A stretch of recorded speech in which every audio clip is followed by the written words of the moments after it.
to have positive confirmation of a safe landing. We're seeing it on the LTP.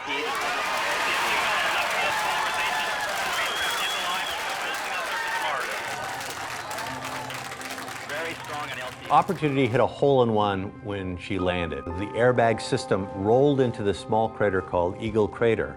And when the rover first turned on its cameras, it saw that the rim of the small crater was lined with exposed bedrock. So we took out our microscope for the first time and we took a picture, and the surface of Mars at that location is littered with an uncountable number of little round things. That were called blueberries because they looked like blueberries in a muffin. What we discovered was that those are features that form in water, and they were a really definitive sign that there had been liquid water on the surface of Mars sometime in the past.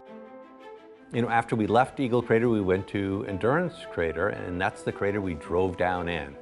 And there we did what the geologists call an in-sequence stratigraphic section, which is essentially reading the chapters of the Martian history book in reverse order. That rover became a stratigrapher. First time you had a stratigrapher on Mars. We knew we wanted to go after Endurance to Victoria. We put pedal to the metal and we started heading there, tens of kilometers away. We had to literally surf across these dunes of wind-blown material, and the rover got stuck in one of those. We had to get the rover unstuck. What we found is the best way to get it out is just to put it in reverse and gun it. The rover eventually popped out. And so we changed our driving strategy. So we recognized these ripples as hazards.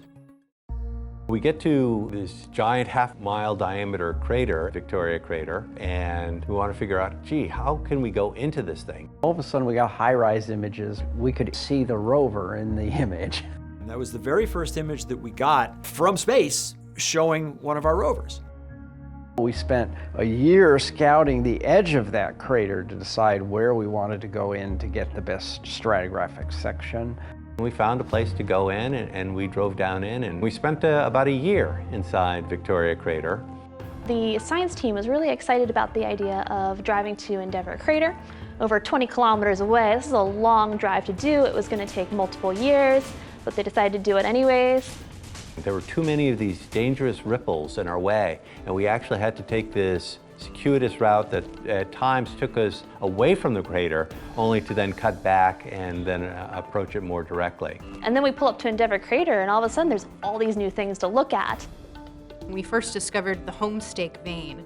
It was this very, very bright linear feature. It turns out that there was a big gypsum vein, and we see these gypsum veins now all over. So it was our first taste of what is a really important process on Mars. We were driving to a valley, and along the way there we realized that right about the point where we were about to get to this valley, that was when we were going to cross the marathon mark. So we said, well, that's cool. We're just going to name this valley after that, call it Marathon Valley. That was when we reached the distance of a marathon, 26.2 miles on another planet.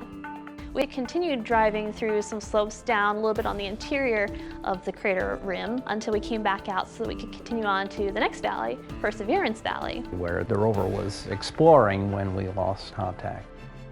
We said we're going to operate this vehicle until the day where we can't, and that's exactly what we did, and I'm really proud. We've set a foundation that will serve as the basis for future exploration.